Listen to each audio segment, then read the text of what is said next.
اعوذ باللہ من الشیطان الرجیم میں شیطان مردود سے اللہ کے پناہ مانگتا ہوں۔ قل من يكلؤكم باللیل والنہار من الرحمن بل هم عن ذکر ربهم معرضون۔ ان سے پوچھو اگر وہی چیز تمہیں آ گھیرے تو رات اور دن میں کون خدائے رحمان سے تمہاری حفاظت کر سکتا ہے؟ کوئی نہیں، بلکہ یہ لوگ اپنے پروردگار کی یاد دہانی سے منہ موڑے ہوئے ہیں۔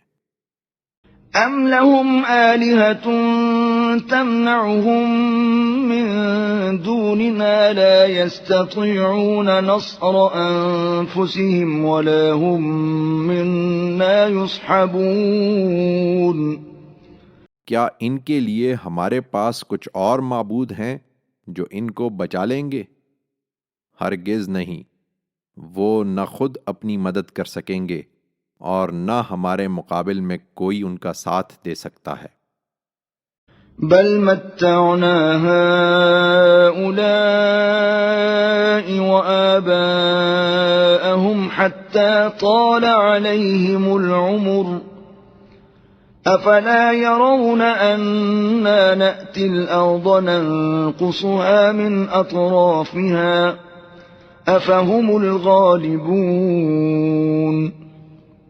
بلکہ اصل بات یہ ہے کہ ہم نے ان کو اور ان کے باپ دادا کو دنیا سے بہرمند کیا یہاں تک کہ ان پر ایک لمبی مدت اسی حال میں گزر گئی۔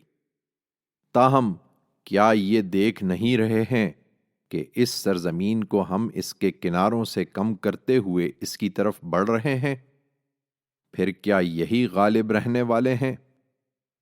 قل انما انذركم بالوحی ولا يسمع الصم الدعاء اذا ما ينذرون۔ ان سے کہو میں بس وحی کے ذریعے سے تم کو متنبع کر رہا ہوں، مگر یہ بہرے ہیں اور بہرے پکار کو نہیں سنا کرتے اے پیغمبر جب انہیں خبردار کیا جائے۔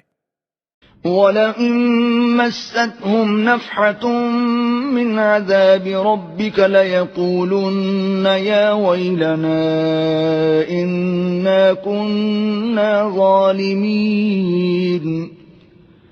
اس وقت تو یہ مطالبے کر رہے ہیں، اور ادھر واقعہ یہ ہے کہ تمہارے پروردگار کے عذاب کا کوئی جھونکا بھی انہیں چھو جائے تو پکار اٹھیں گے کہ ہائے ہماری بدبختی، بے شک ہم ہی ظالم تھے۔